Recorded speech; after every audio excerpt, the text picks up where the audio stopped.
Derecho a Debate en Radio UNAM. No, pues el gusto es mío, Diego, muchas gracias por la invitación. No, pues muchas gracias, senadora. Y bueno, iniciamos la entrevista y le cedo el micrófono a nuestro académico y especialista también en el tema, Luis Alberto. Luis Alberto. Senadora, buenos días nuevamente. Buenos días, Luis Con el Alberto. gusto de tenerla por acá. Y a mí me gustaría que nos platicara un poco, ya escuchando una breve cápsula sobre su trayectoria, ¿cómo inicia esta actividad política, este gusto, pero sobre todo el gusto por los derechos humanos? Bueno, es algo que me preocupaba mucho desde joven, muy joven, y seguramente como muchos jóvenes y muchos adolescentes y niños, yo creo que esa es una característica, sobre todo en la niñez, de que tenemos una visión de la injusticia a partir de cómo ves cómo se trata a los demás o cómo te tratan a ti. Y poco a poco, igual que todos los niños y las niñas, vas tomando cierta conciencia. El problema es cuando en la adolescencia las niñas y los niños, los adolescentes, tomamos distintas rutas. Y en esas distintas rutas vamos algunos quedándonos en lo que posteriormente definimos como el programa vindicador o reivindicador de los derechos de algunos grupos sociales. Es cuando nos involucramos en buscar luchar contra el establishment, contra la política que discrimina y empezamos a formarnos. Esto no es que de la noche a la mañana tú adquieras el conocimiento, el respeto a los derechos humanos, entender qué son los derechos humanos, cuál es su característica, cómo quedan inscritos en el derecho internacional, lo que significa el tratado en un tratado internacional y un Estado parte. Es decir, todo eso lo vamos adquiriendo en función de la formación permanente de quienes de una u otra forma nos incorporamos a esta lucha. Yo estudio todos los días y sigo de repente preguntándome muchas cosas que no sé y sigo estudiándolas. Entonces me parece que eso ha sido una parte fundamental de mi vida, que tomo ese camino, principalmente empezando a luchar por los derechos de la niñez y vinculado un poco también a lo que yo estudié, en formar un grupo de teatro con niñas y niños, ver las cualidades como actores natos, en fin, críticos muy ácidos en su enfoque de cómo critican a los adultos, pero al final tuve que tomar la decisión y concentrarme en una sola cosa. Dejé la dirección teatral, dejé mis estudios para continuar por ese camino y me veo involucrada prácticamente todo el tiempo en la política, desde la izquierda y como feminista. Muchas gracias, senadora. Miroslava es nuestra estudiante invitada el día de hoy, a quien le agradecemos que esté el día de hoy con nosotros. Muchas gracias, senadora, por venir aquí. En este caso, sabemos que existen muchas comisiones. Sin embargo, ¿cuál es la importancia de contar con una comisión como la que preside en estos tiempos? Buenos días, Miroslava. Bueno, la Comisión de Derechos Humanos es una de las comisiones que yo identifico como estructurales en el camino, en el trabajo sustantivo del Congreso. No solamente del Congreso de la Unión, o de las dos cámaras que conforman el Congreso de la Unión, sino de todo el trabajo que realizan los congresos locales y en este caso la Asamblea Legislativa de la Ciudad de México. ¿Qué es lo que debe hacer esta comisión? Bueno, pues tiene un trabajo preponderante antes de la reforma constitucional que es vigente desde el 11 de junio de 2011, pero ahora, después de esa reforma, es un trabajo indispensable que tiene que ver todo el abanico de los derechos económicos, sociales, culturales, los derechos civiles, políticos, tecnológicos, medioambientales, es decir, todos los derechos son derechos humanos, de tal manera que el espectro del trabajo de estas comisiones en cada uno de las cámaras y de los congresos es determinante y necesario y fundamental para tener una sociedad distinta, una sociedad donde no prevalezca ningún tipo de discriminación por ninguna condición y por supuesto ir construyendo una sociedad más equivalente, más democrática, más progresista, que garantice los proyectos de vida de cada una de las personas. Muchas gracias, senadora. Senadora, yo aquí tengo, incluso abordaría un tema que para mí es muy importante. Mencionamos, todas las comisiones tienen una relevancia importante dentro del Senado. Me atrevo a decir que en el caso de la Comisión de Derechos Humanos se requiere un perfil muy específico, un perfil con mucha sensibilidad ante los problemas que se presentan dentro de la sociedad. Y en la cápsula escuchamos quién es la senadora Angélica de la Peña y nos permite también ese lapso que también estuvo en la parte artística, la sensibilidad que también usted le permite de entender lo que está pasando en nuestra sociedad. Esa combinación que usted tiene nos permite entender el por qué se desarrolla también esa comisión, y me atrevo a decirlo a título personal. Y hemos dicho que es una de las comisiones más activas, y ahí va la pregunta. ¿Usted qué podría resaltar de las actividades que ha desarrollado esta comisión que el público debe conocer, que nos está escuchando?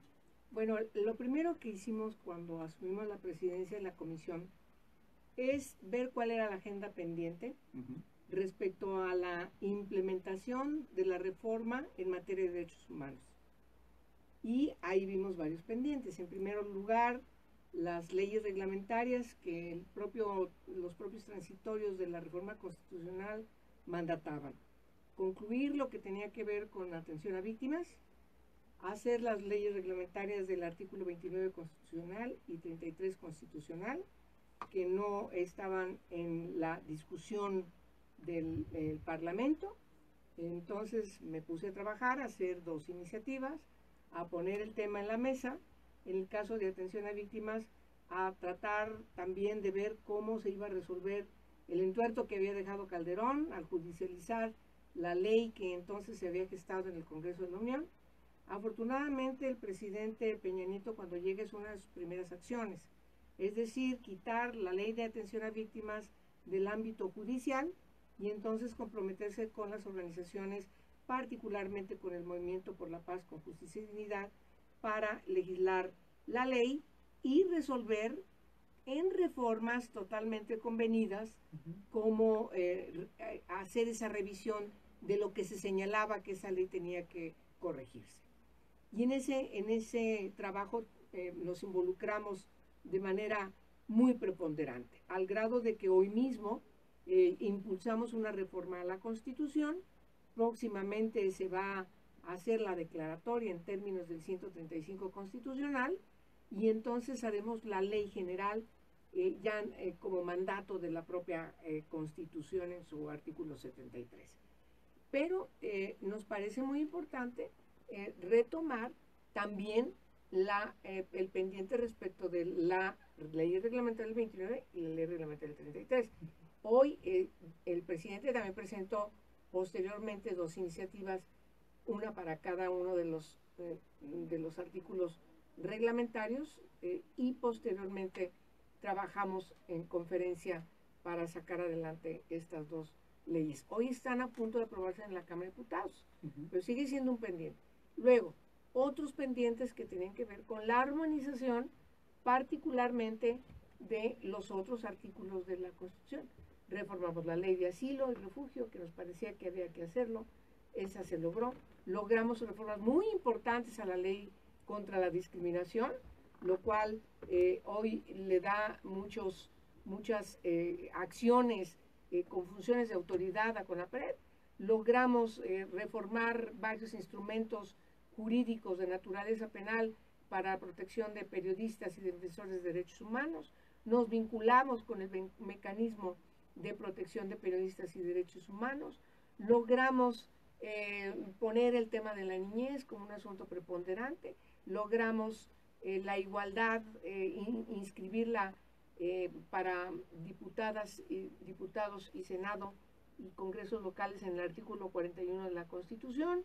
Logramos hacer reformas muy importantes en materia de protección a pueblos indígenas, sacando adelante rápido la reforma que había impulsado una compañera Eufrosina Cruz en la Cámara de Diputados para reformar el segundo constitucional.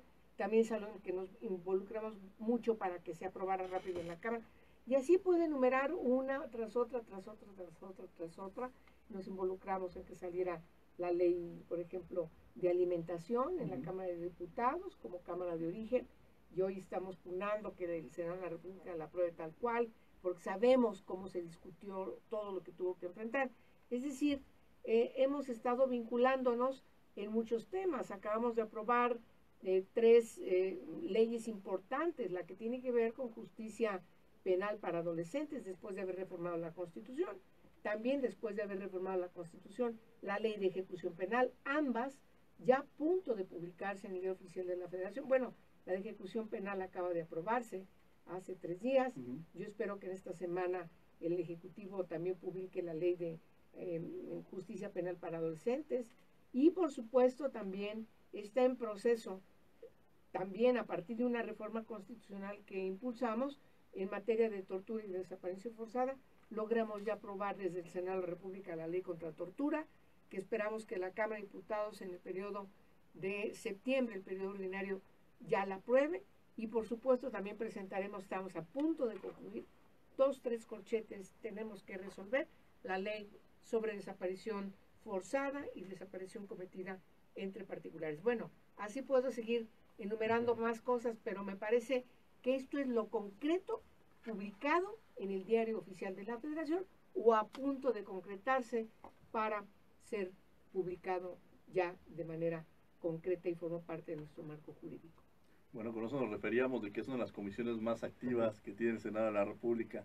Mi estimado Luis Alberto. Sí, pues senador, yo quiero tocar un tema que en los últimos días ha tomado relevancia y es el tema del nuevo sistema de justicia penal. Usted nos hablaba ahorita de justicia para adolescentes, pero si bien es cierto, como ya lo mencionaba, en los últimos días ha tomado relevancia y quisiera saber, en cuanto a los derechos humanos, ¿qué relevancia tiene este nuevo sistema?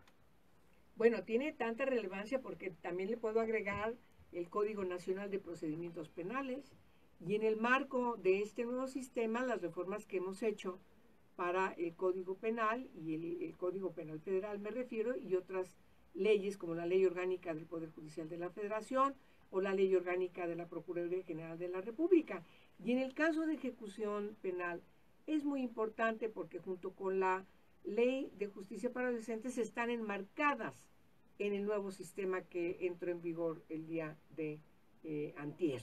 Ya después de estos años en donde tuvimos una vacatio legis por mandato constitucional para que tanto el Poder Ejecutivo como el Poder Judicial y por supuesto el Poder Legislativo hiciera todas las reformas conducentes para trabajar hacia la implementación de este nuevo sistema, me parece que es muy importante tener una ley de ejecución penal que tiene una vacatio legis de 5 años porque tiene que ver con la reestructuración de todos los centros de privación de libertad, todos, tanto los locales como los federales o los de alta seguridad.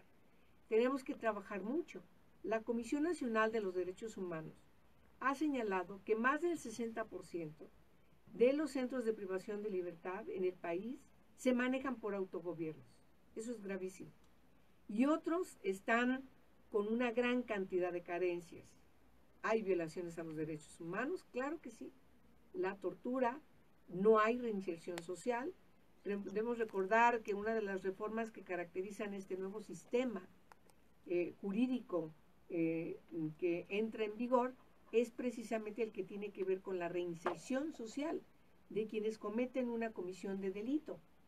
Tenemos que sepultar, por lo tanto, todo lo que tiene que ver con la readaptación social, porque eso no ha servido para lograr que haya una incorporación, una reincorporación de las personas que han cometido un delito y a las que tenemos que garantizar sean reinsertadas en la sociedad y sigan el camino de la legalidad. Es decir, no reincidan, pero tampoco les dejemos como único camino el tener que volver otra vez a los caminos de la delincuencia porque la sociedad, porque el Estado cierra los caminos hacia la reinserción social de todas estas personas.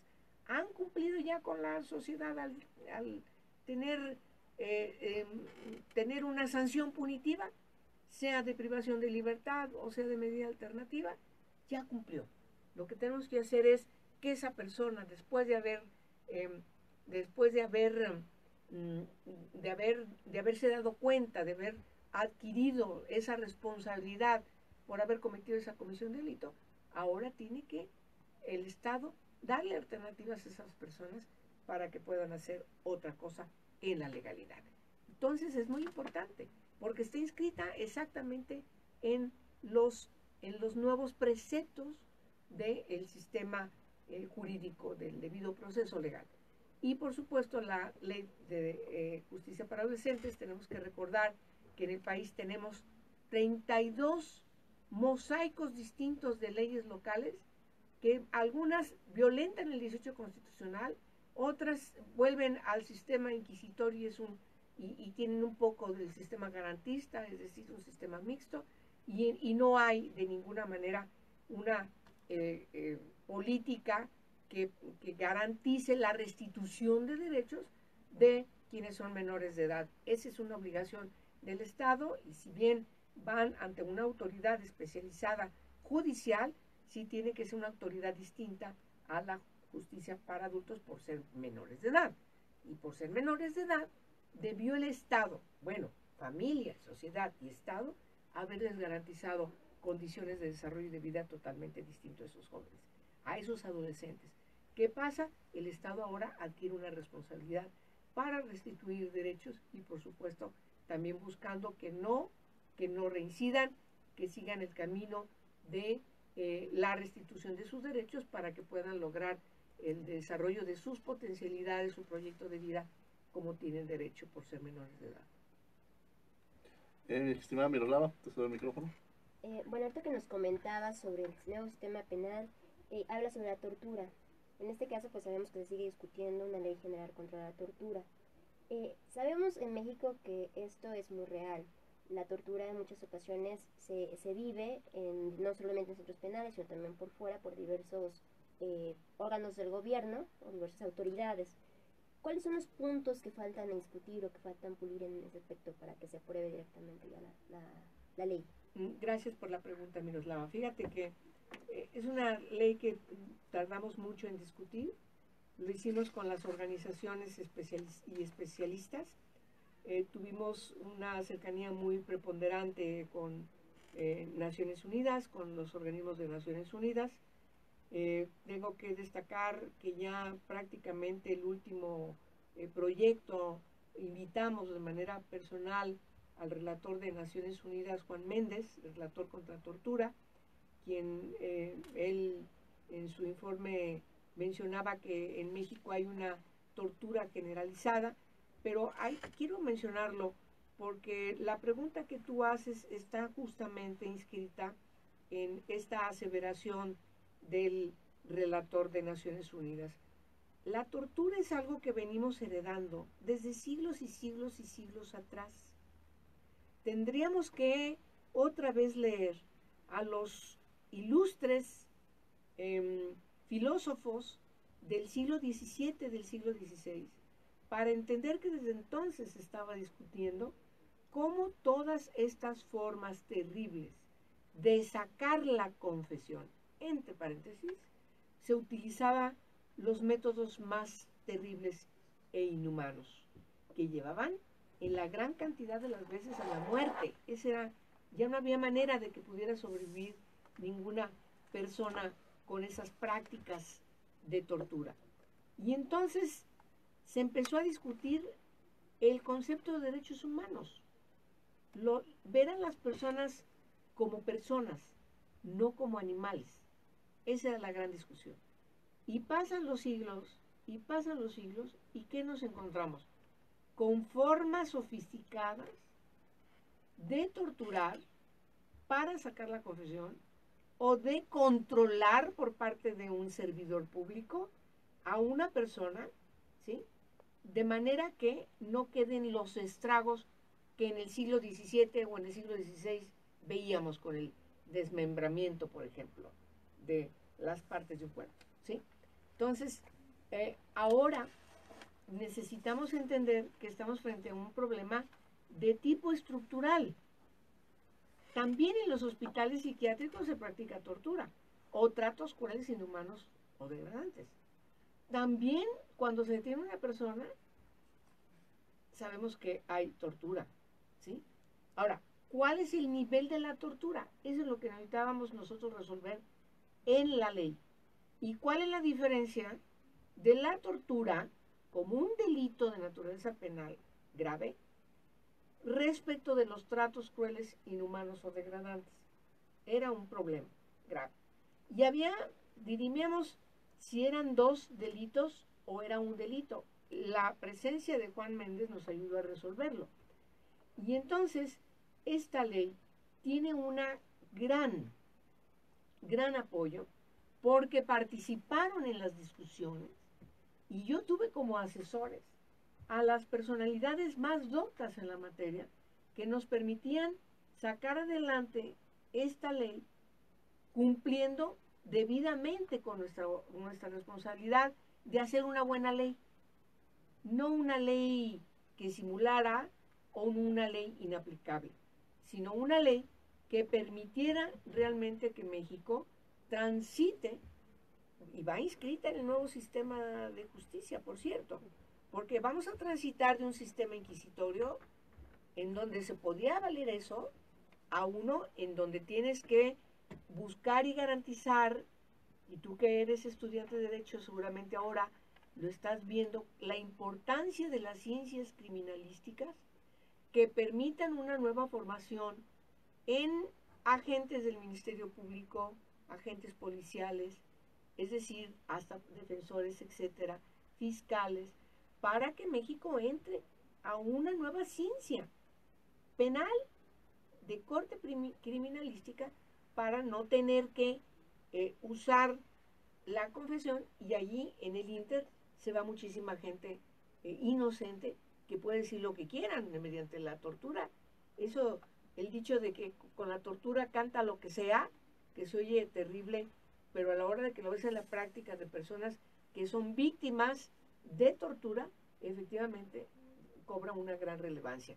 Una persona torturada dice lo que sea, y entonces las confesiones sacadas así, no solamente desde el punto de vista judicial, son ya inaceptables ahora con esta ley, sino además son violatorias de los derechos humanos de las personas.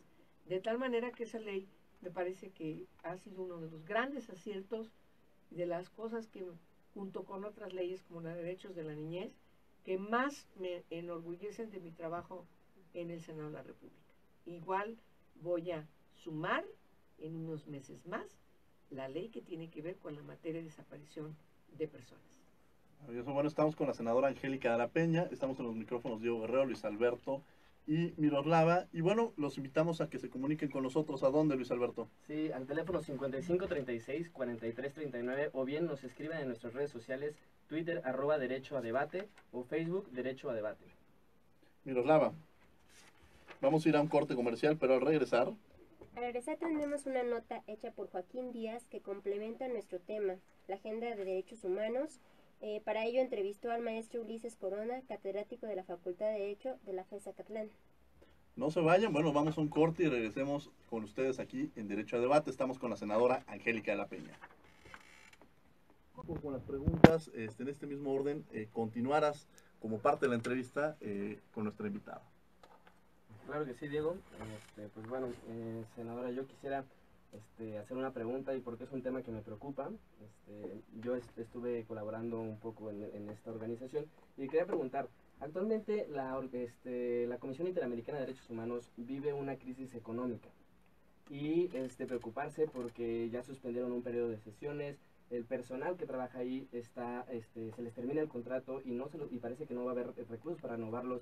Algunos estados miembros no aportan o aportan cantidades muy bajas a comparación de otros años. ¿Qué opinión merece al respecto? Bueno, uno de esos estados parte es México. Y sí nos preocupa mucho que México, que siempre ha sido muy puntual en sus apoyos a los organismos internacionales, ahora esté contribuyendo a esta falta de recursos ordinarios que ocupa la Comisión Interamericana de Derechos Humanos.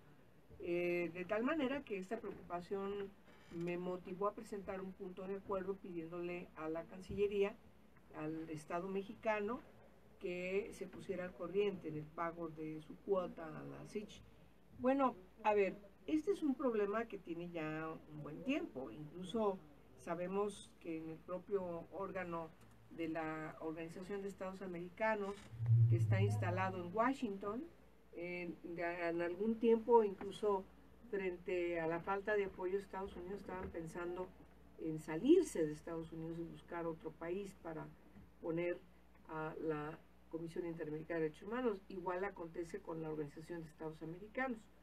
Pero Estados Unidos ya se puso al corriente de sus pagos, es uno de los pocos países que está apoyando a la Comisión Interamericana de Derechos Humanos, y lo que ahora nos debe preocupar es que México pague lo que le corresponde como Estado parte y vuelva a esta dinámica que siempre le caracterizó.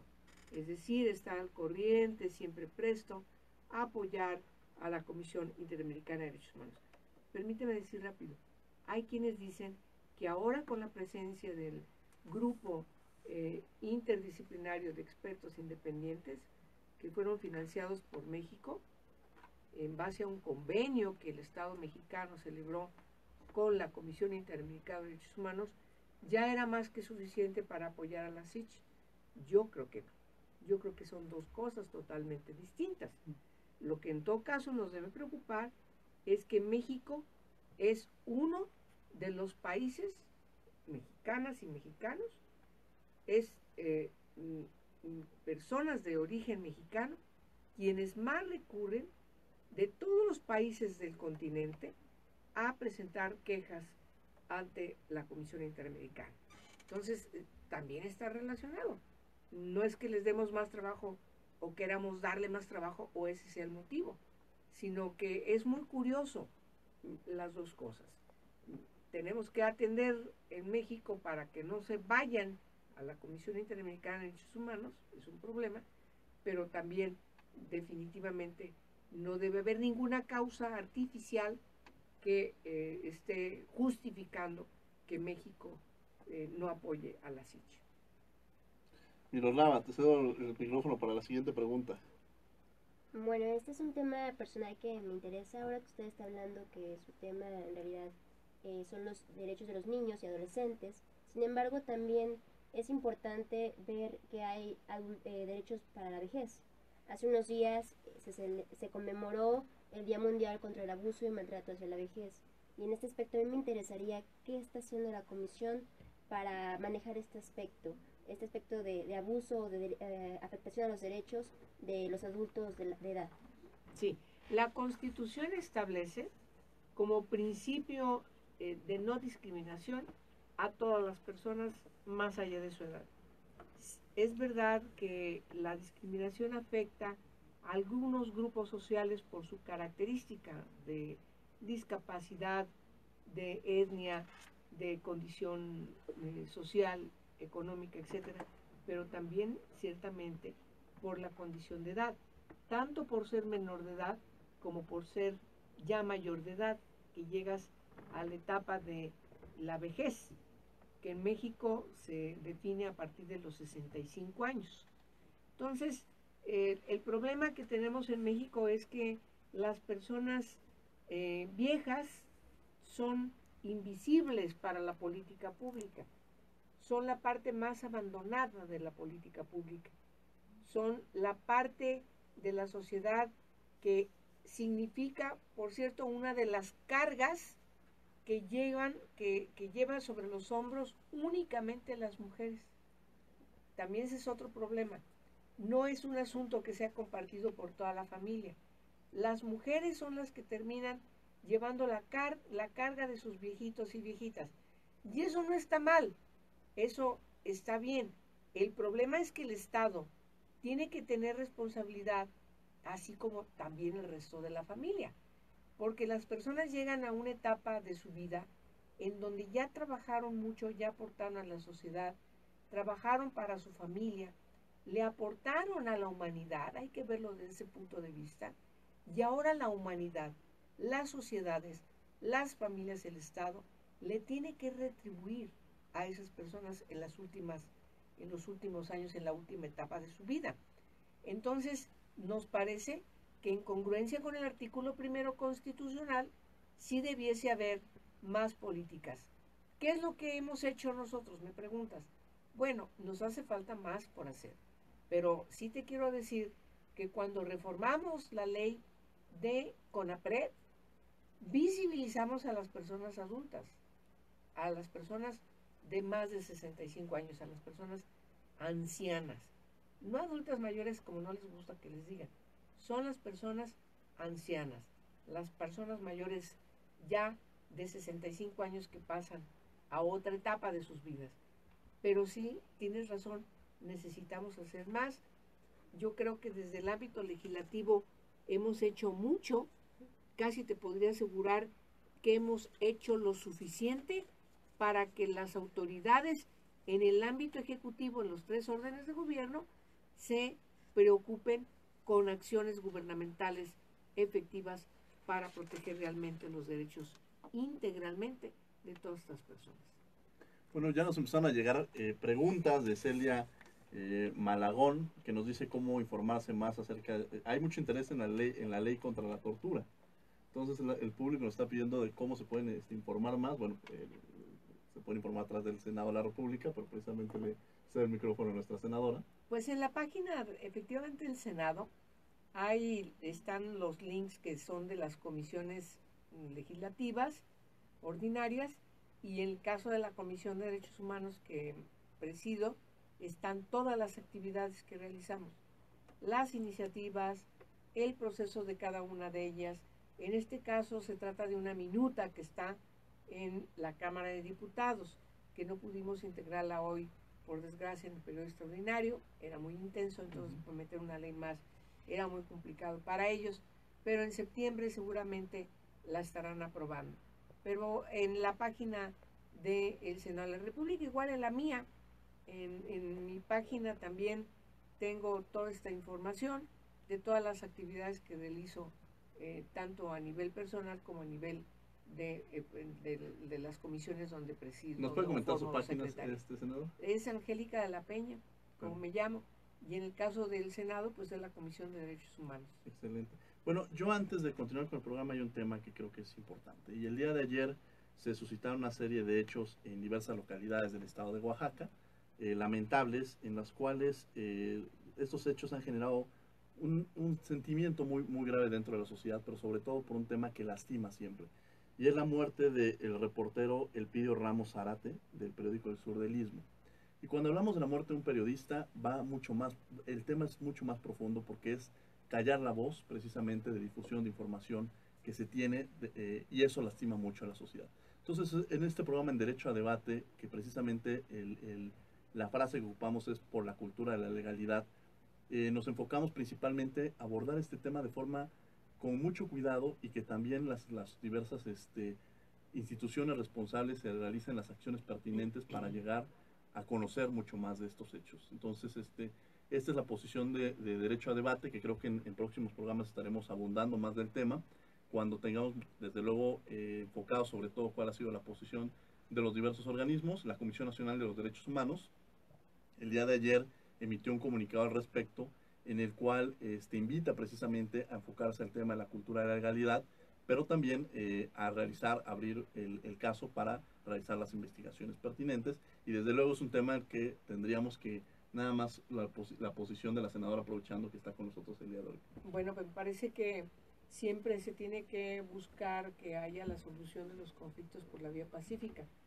A mí me preocupa mucho la presencia de armas en este caso para controlar, entre comillas, o repeler, entre comillas, la presencia de grupos que tienen tomada carreteras o instalaciones o qué sé yo, que haya cuerpos policíacos de cualquier orden de gobierno con armas o con alguna arma que puede ser letal, como ya lo vimos en Puebla con el caso de este niño que fue muerto por una bala,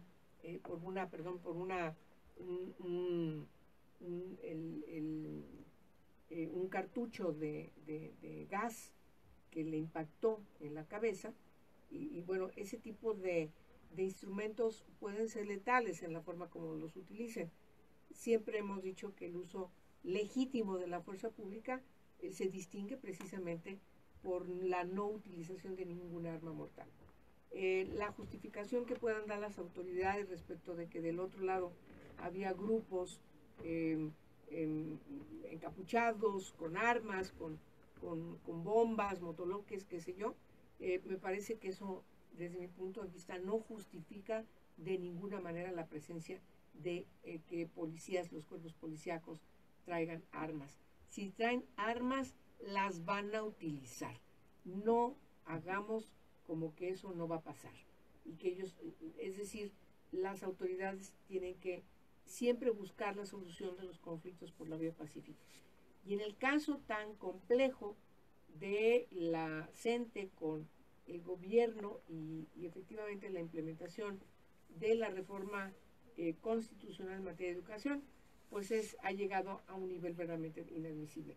Yo he dado mi opinión pública como defensora de los derechos de la niñez, que me parece inadmisible que sin dejar de reconocer el derecho legítimo de los maestros para inconformarse respecto a políticas o decisiones o leyes, inclusive como es el caso de la reforma a la ley educativa, que están en todo su derecho de luchar por lo que ellos creen que es correcto.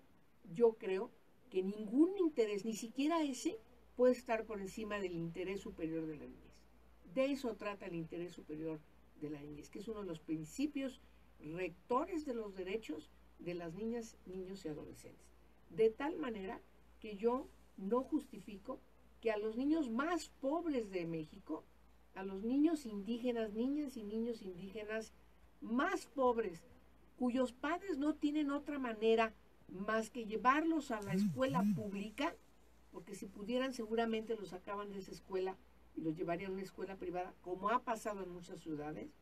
Pero si la gente pobre no tiene más que la posibilidad de acceso a la educación pública, y la educación pública resulta que no está garantizada durante semanas, meses a esas niñas y niños, a mí me parece muy lamentable, porque a quienes más deberíamos proteger es precisamente a los niños que tienen más carencias, y por eso la educación gratuita en nuestro país.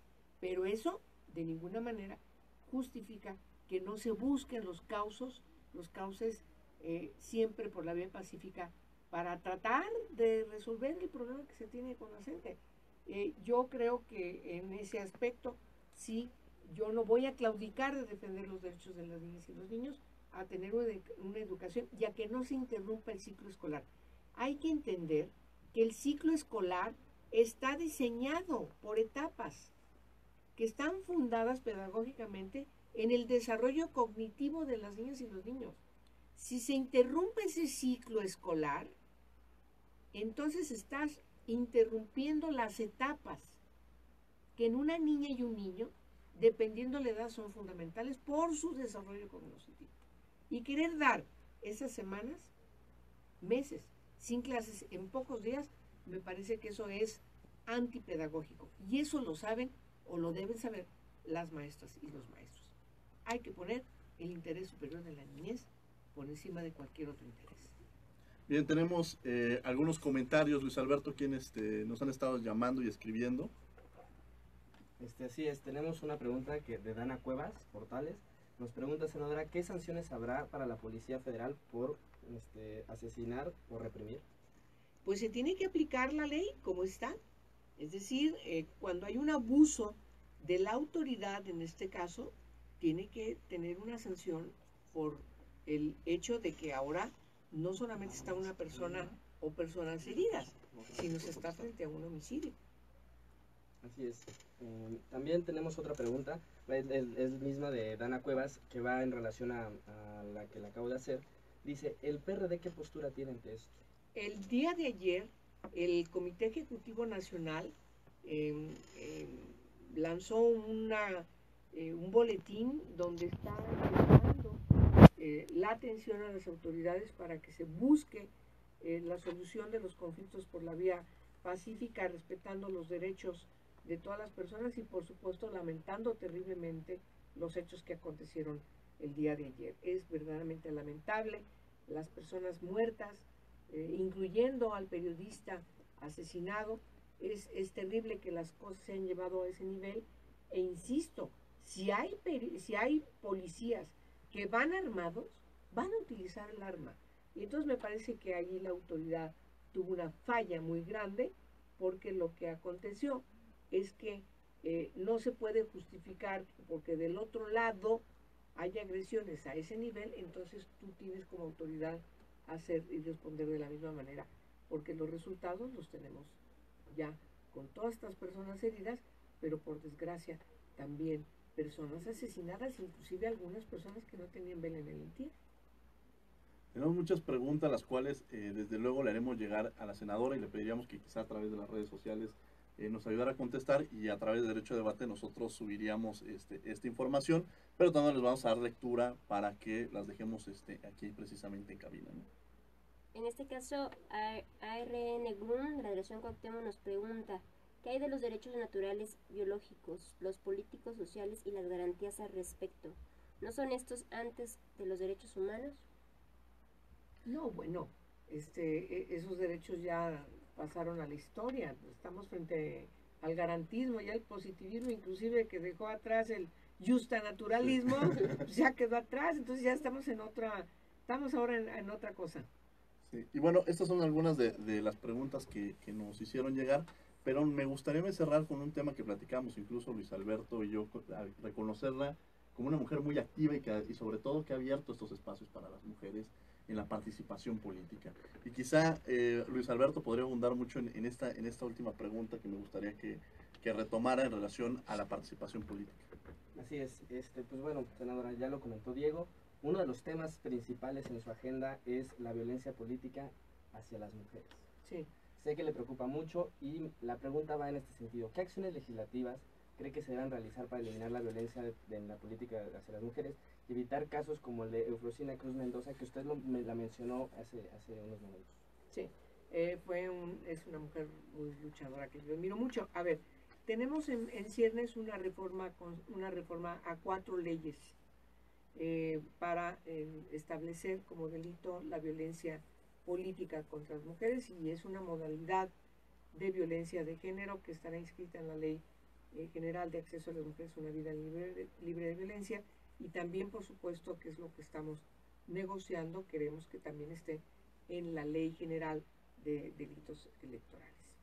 Hay que trabajar mucho porque las mujeres están incorporadas a los puestos de poder, pero entonces ahora están sufriendo mucha violencia precisamente porque están accediendo a los puestos de poder, sobre todo en ese tipo de lugares donde todavía sigue prevaleciendo usos y costumbres, estos sistemas normativos que se imponen a nuestra Constitución. Miroslava, por una de las últimas preguntas que tenemos antes de cerrar el programa, ¿alguna pregunta que nos quieras hacer? Pues directamente desde la comisión, ¿cuáles son brevemente las acciones directas para erradicar esta violencia? La violencia política hacia las mujeres. Próximamente estaremos ya aprobando el dictamen que tenemos a 4 ordenamientos, y definir la violencia política como una violencia de género en la Ley de Delitos Electorales, la Ley de Partidos Políticos, la Ley del Instituto Nacional Electoral y la Ley General de Acceso a las Mujeres a una Vida libre de violencia.